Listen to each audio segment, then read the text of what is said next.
बोलिए विंध्यवासिनी मैया की। तो हम इस वक्त उत्तर प्रदेश अवस्थित विंध्याचल के विंध्यवासिनी माई मंदिर में नहीं, अपितु नेपाल के कास्की जिला अंतर्गत पोखरा नगर के माता विंध्यवासिनी मंदिर में है। इसकी भी वही मान्यताएं हैं जो विंध्याचल अवस्थित माता विंध्यवासिनी मंदिर का है।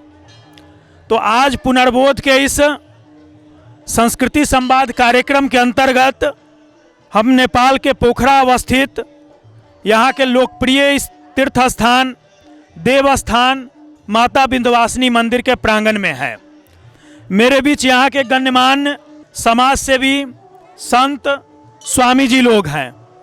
वहीं हम लोग भारत से चल कर के आए हैं, जिनके मार्गदर्शन में ऐसे भाई श्री गुप्तेश्वर पांडे जी, सुप्रसिद्ध कथावाचक संत, बिहार के पूर्व पुलिस महानिदेशक भी हम सबों के साथ हैं।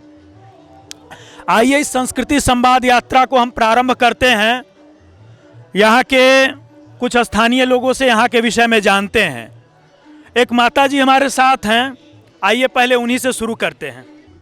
मेरा यहीं पोखरा में है घर, और घर आश्रम जो यहाँ लेखनाथ पालिका पढ़ते हैं उसमें पोखरा है 27। तो वहाँ आश्रम में मैं बैठती हूँ, वहाँ का संचालिका भी हूँ, और वहाँ बच्चा लोग भी है, अनाथ बच्चा भी है, वहीं बैठती हूँ मैं। लगा मुझे आप लोग ने ऐसे मुझे बोलने दिया, आप लोग का बहुत बहुत धन्यवाद है। एक बार आप अपना परिचय बताएं। मेरा परिचय, मेरा नाम कला गुरुंग है, माता जी है जी, संचालिका कला। अच्छा, गुरुंग माता जी। गुरुंग, हाँ, कला संचालिका, वहाँ का संचालिका हूँ मैं। तो अनाथ बच्चों को आश्रम में रखती हैं, शिक्षा संस्कार विद्या देती है। और वहाँ भागवत भजन कीर्तन जैसे अब कृष्ण भगवान का जो रामत डड़िया सब होता है वहाँ। सब अच्छा माता जी, इस क्षेत्र में जगह जगह ईसाई धर्मांतरण भी है, खासकर आप जनजाति समाज से हैं, गुरुंग समाज से। और गुरुंग समाज भगवान शिव के किरात स्वरूप की उपासना लोग करते रहे, अर्चना करते रहे। आज उनके बीच भी ईसाई संस्थाएं जा रही हैं, इस क्षेत्र में भी। तो आप लोग कैसे मतलब उसको रोकने का प्रयास कर रही हैं? नहीं, हम लोग रोकने के प्रयास कर रही हूँ। अच्छा, समझाती रहती हूँ। तो लोग क्या वापस सनातन धर्म में आ रहे हैं? आ रहे हैं, कोई तो आ रहे हैं, हम लोग समझाते हैं, आ रहे हैं। बहुत सुंदर। उसमें हम लोग रोक रही हूँ, मैंने भी सबको समझाती हूँ। और इसीलिए हम वहाँ प्रचार में कृष्ण प्रणामी। अच्छा, कृष्ण प्रणामी से हैं। जी, जी। लेकिन मैं गुरुंग समाज की हूँ। जी, जी। लेकिन मैं गुरुंग समाज के लोग सब भगवान बुद्ध को मानते हैं। जी, बिल्कुल। लेकिन मैं मानती हूँ, सबको मानती हूँ, विंध्यवासिनी मैया सबको मानती हूँ। लेकिन मेरा संप्रदायिक है श्री कृष्ण प्रणामी है। जो बुद्ध है वही कृष्ण है, वही राम है, एक ही तो है, नारायण के अलग सब वही है। बहुत बहुत धन्यवाद। हमारे साथ इस विंध्यवासिनी मंदिर समिति के अध्यक्ष महोदय साथ में हैं, आइए उनसे कुछ जानते हैं। धन्यवाद। मेरा नाम गणेश बहादुर श्रेष्ठ, मैं विंध्यवासिनी धार्मिक क्षेत्र विकास समिति का अध्यक्ष। विंध्यवासिनी मंदिर समिति की तरफ से क्या क्या धर्मार्थ धार्मिक कार्य सब चल रहे हैं, उससे संबंधित कुछ जानकारी आप बताएं। ऐसा है, हम लोग यहाँ जो वार्षिक हम लोग कार्यतालिका हम बना रहे हैं। शुरू में यहाँ पर जो मंदिर भगवान है, जैसे भगवती है, शिव मंदिर है, लक्ष्मी नारायण है, राधा कृष्ण सीताराम गणेश जी सरस्वती हनुमान जी का है। विशेष पर्व पर उनका जन्म उत्सव को टाइम में हम लोग विशेष पूजा आजा करते हैं। ऐसे ही अब शिव के मंदिर में सावन महीना भर में 1 महीने तक दैनिक बेलपत्र चढ़ाते हैं हम लोग, 1,000 दैनिक बेलपत्र चढ़ाते हैं। ऐसे शिव महोत्सव करते हैं। ऐसे देवी जी का दुर्गा के उसमें 9 दिन, जैसे वर्ष में 4 बार नवरात्रा आता है, 2 नवरात्रा की बहुत ज़्यादा मान्यता और चर्चा रहती है, नेपाल हो भारत हो, खासकर चैत्र का और आश्विन महीने का। तो यहाँ कौन से नवरात्रि के दो महीना के ज्यादा हम लोग नवरात्रि करते हैं। चैत्र महीना में तो पूजा और क्या यहाँ बलि वगैरह भी प्रदान करते हैं हम लोग? बलि भी चढ़ते हैं, लेकिन बलि को हम लोग समिति ऐसे थोड़ा अवॉइड कर रहा है। जी जी जी जी, सांकेतिक बलि रखते हैं, सांकेतिक बलि। और मंदिर के द्वारा कोई सेवा का काम या धर्म प्रचार का काम, ऐसी गतिविधियाँ कुछ? हम लोग यहाँ ऐसा है जो भक्तजन यहाँ चढ़ाते हैं पैसे, जो दान दक्षिणा देते हैं, वो दान दक्षिणा को हम लोग यूटिलाइज ऐसे करते हैं कि एक गुरुकुल विद्याश्रम संचालन कर रहे हैं। वाह वाह। कहाँ पे ये वेद ये विद्यालय? नज़दीक है यहाँ पर। अच्छा, यहीं पे कितने बच्चे हैं वहाँ? अभी 30 बच्चे, तो हम करीब 25 साल आगे से जी, गुरुकुल आश्रम चला रहे हैं। जी। अभी हम लोग सोच रहे हैं कि फिर हम 100 विद्यार्थी को पढ़ाने के लिए जी। करीब व्यवस्था नेपाली 26 रोपनी बोलते हैं। अब इसमें 2 बीघा जी जमीन बराबर में हम लोग जी जी विद्यालय बना रहे हैं, 9000 स्क्वायर फीट का जी जी वो बना रहे हैं। और दूसरी तरफ हम प्राकृतिक चिकित्सा, जी, नेचुरोपैथी का भी सेंटर नेचुरोपैथी यहाँ का भी हम प्रारंभ कर रहे करें। हैं। वाह। जो लोग यहाँ चाहिए, जिसने यहाँ चढ़ाया है, जी जिसने यहाँ पर वो भक्तजन ने जो दान दाती भी करते जी। हैं, उसी लोग के लिए ये सेवा कर रहे हैं हम लोग। जी जी अरे और जो यहाँ मंदिर आते हैं उनके लिए चाहे हम ज्येष्ठ नागरिक भी संचालन कर रहे हैं। यहाँ डे केयर सेंटर है, वाह, ज्येष्ठ जो वृद्धाश्रम, वृद्धाश्रम, जी जी। वो लोग को आते हैं, बैठते हैं, हम लोग उनको फ्री ऑफ कॉस्ट वो लोग को सेवा दिन भर देते, वही सेवा सेवा करते हैं। ऐसे एम्बुलेंस हमने रखा है, वाह, वाह। एम्बुलेंस को भी हम संचालन कर रहे हैं। जैसे अभी लिफ्ट चला रहे हैं, ज्येष्ठ नागरिक जो 70 वर्ष से आगे का है, जो बाल बच्चा है, जो अशक्त व्यक्ति हो, जो डिसेबल है, उन लोग को चाहे हम पैसा वैसा नहीं लगते, फ्री ऑफ कॉस्ट में हम उनको ऊपर ले आते हैं। जो सक्षम है उनके लिए हम 50 रुपये पर पर्सन जी। हम लेते हैं। जी जी और हम ये पैसा लेने का यही वजह है, जहाँ पर जो यहाँ भक्तजन पैसा चढ़ाते हैं, जो यहाँ दान दाता भी करते हैं, सहयोग करते हैं, हम लोग इसमें निष्पक्ष रूप में जी। एक शिक्षा क्षेत्र में, एक स्वास्थ्य क्षेत्र में वाह, हम काम कर रहे हैं। वाह वाह। तो ये थे हमारे साथ नेपाल पोखरा स्थित माता विंध्यवासिनी मंदिर के अध्यक्ष गणेश बहादुर जी।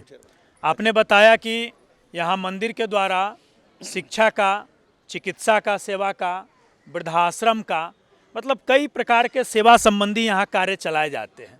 इसके साथ ही मंदिर के द्वारा धार्मिक गतिविधियों का भी संचालन किया जाता है, धर्म प्रचार के निमित्त लोगों के अंदर सनातन धर्म की आस्था जगाने के प्रति। बहुत बहुत धन्यवाद, आभार आपका। थैंक यू, धन्यवाद। हमारे बीच अनिल गुप्ता जी हैं। अनिल जी यूँ तो भारत के उत्तर प्रदेश से हैं, लेकिन लंबे समय से नेपाल में रहना इनका हो रहा है। पहले ये काठमांडू रहते थे और अब पोखरा में रहते हैं। व्यवसाय के साथ साथ यहाँ कई प्रकार की धार्मिक, सांस्कृतिक संगठन और उनके कार्यक्रम अभियानों से जुड़े हैं। तो पोखरा के अंदर हिंदू जागरण के कार्यों में इनकी महती भूमिका रहती है। अनिल जी, यहाँ पोखरा में किस प्रकार हिंदू जागरण का काम चल रहा है, आप बताएं।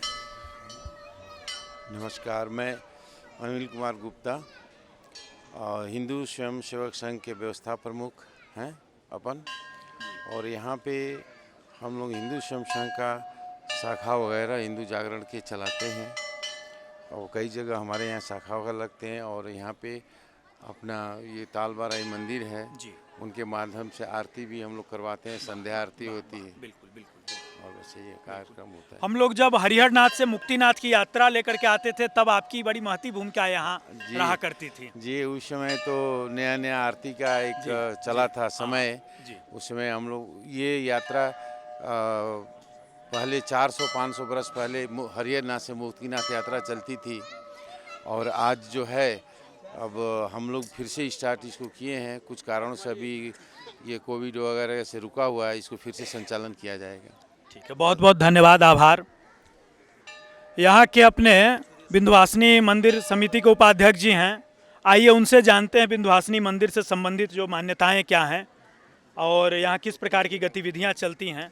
आए आप बताएं। नमस्कार, म विन्ध्यवासिनी मन्दिर व्यवस्थापन समितिको उपाध्यक्ष सूर्यप्रसाद सुवेदी। यो विन्ध्यवासिनी मन्दिर आजभन्दा 250 वर्ष अगाडि सिद्धिनारायण शाहले यहाँ स्थापना गर्नुभएको हुन बुझिन्छ। सिद्धिनारायण शाह ने ये मंदिर 250 वर्ष पूर्व स्थापना किए। उसके बाद यहाँ दशमी के दशहरा के समय में नवरात्र में यहाँ पुराण होता है, यहाँ विशेष उत्सव होता है। और शनिवार मंगलवार ये दिन में यहाँ विशेष उत्सव है। काठमांडू से और इंडिया से जो आते हैं वो ये मंदिर दर्शन करके मुक्ति क्षेत्र जाते हैं। बहुत सुंदर जानकारी, धन्यवाद, आभार। हमारे बीच अपने विश्व हिंदू परिषद नेपाल के राष्ट्रीय महामंत्री श्री जितेंद्र सिंह जी हैं।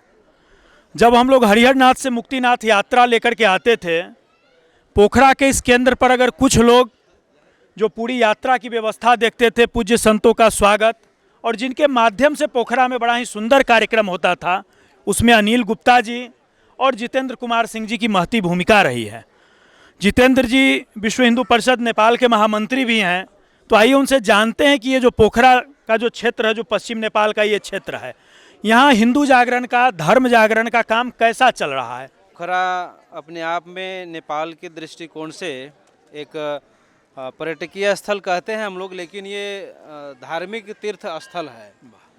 ये कहा जाता है कास्की जिला जो है, जिस जिला में हम लोग अभी अवस्थित हैं, ये कास्की जिला कहीं ना कहीं कश्यप ऋषि से भी जुड़ा हुआ एक ऐतिहासिक एक तथ्य है।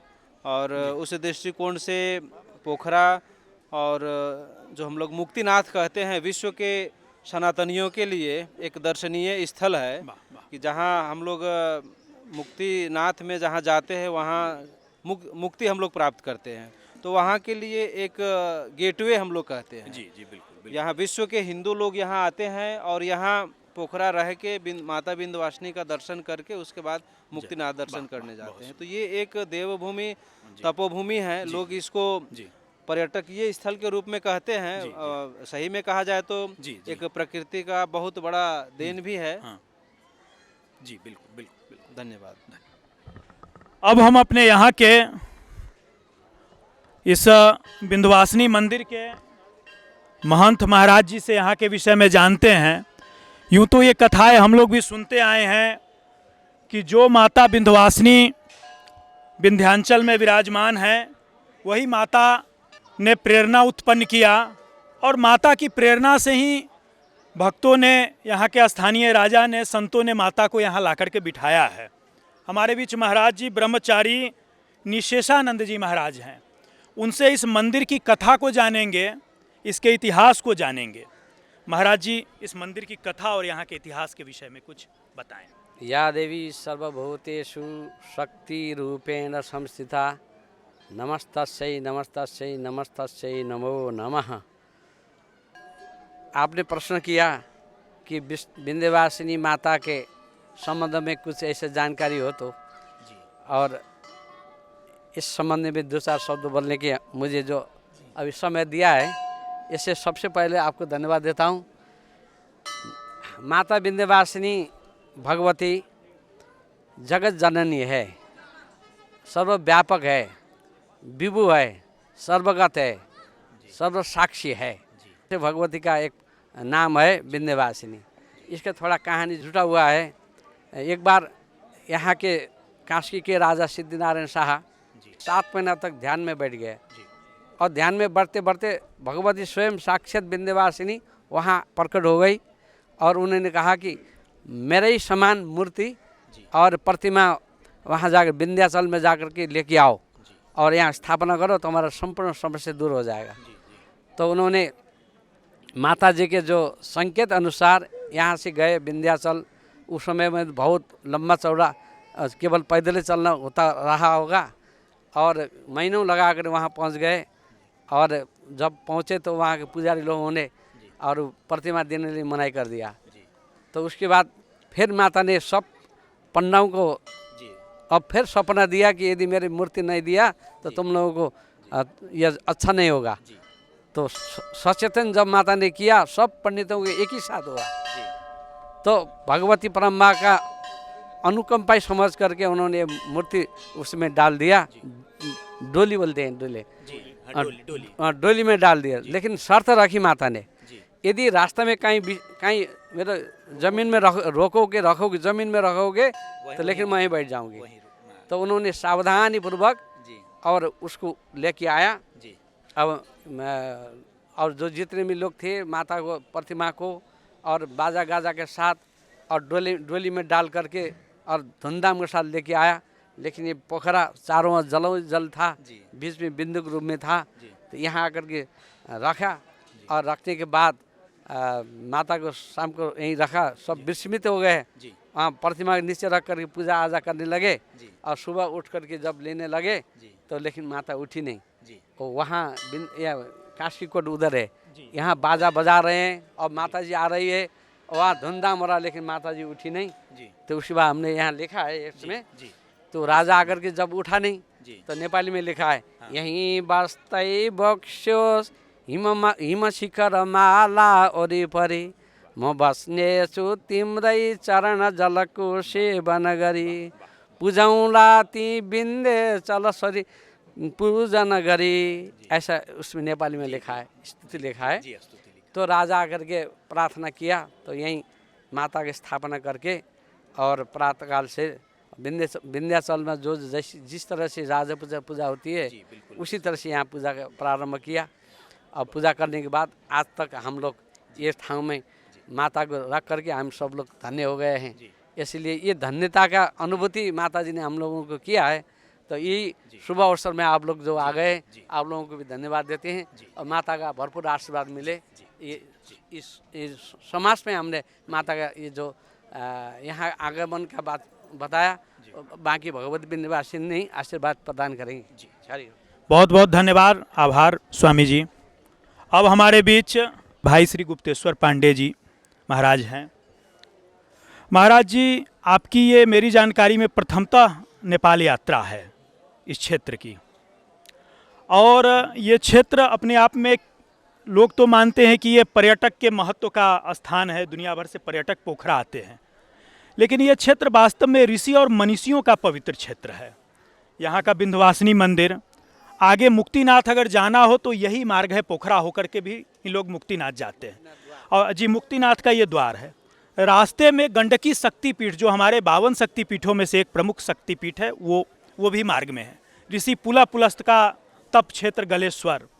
तो इस प्रकार के कई पवित्र तीर्थ स्थान के मार्ग पर ये स्थान अवस्थित है पोखरा। आपका पहली बार आना हुआ है यहाँ, और आपकी सोच रहती है कि ऐसे जो भी हमारे तीर्थ स्थान हैं उनका जागरण हो, अधिकाधिक लोग ऐसे तीर्थों तक आएँ। तो आप अपना इस विषय में मंतव्य रखा जाए। ओम बोले विंध्यवासिनी मैया की जय। विंध्यवासिनी पीठाधीश्वर ब्रह्मचारी श्री निशेषानंद स्वामी जी महाराज की जय। ये जैसा आप जानते हैं, महाराज जी ने बता दिया किस तरह से यहाँ के राजा को स्वप्न आया था, विंध्याचल से मैया ने बुलाया था और स्वप्न दिया और मैया आकर कब यहाँ बैठ गई। वैसे तो आप ठीक कह रहे थे अम्मी जी, ये हिमालय का क्षेत्र है, ये नेपाल की एक भूमि, एक इंच जमीन ये पवित्र है। ये ऋषियों की धरती है, मनुष्यों की धरती है, ये त्यागियों की धरती है, ये ज्ञानियों की धरती है, सिद्धों की धरती है, संतों की धरती है। अब पर्यटन के लिए लोग आते हैं तो ठीक ही है, लेकिन पोखरा केवल पर्यटन स्थल नहीं है, ये तो ऋषियों और संतों और मनुष्यों की सिद्ध भूमि भी रही है। और यहीं से जैसा बताया महाराज जी ने, मुक्तिनाथ का द्वार भी इसे कहा जाता है। यहीं से मुक्तिनाथ की यात्रा भी करते हैं लोग, एक रास्ता ये भी है। संस्कृति संवाद के इस कार्यक्रम को यहीं समाप्त करते हैं। विंध्यवासिनी मैया की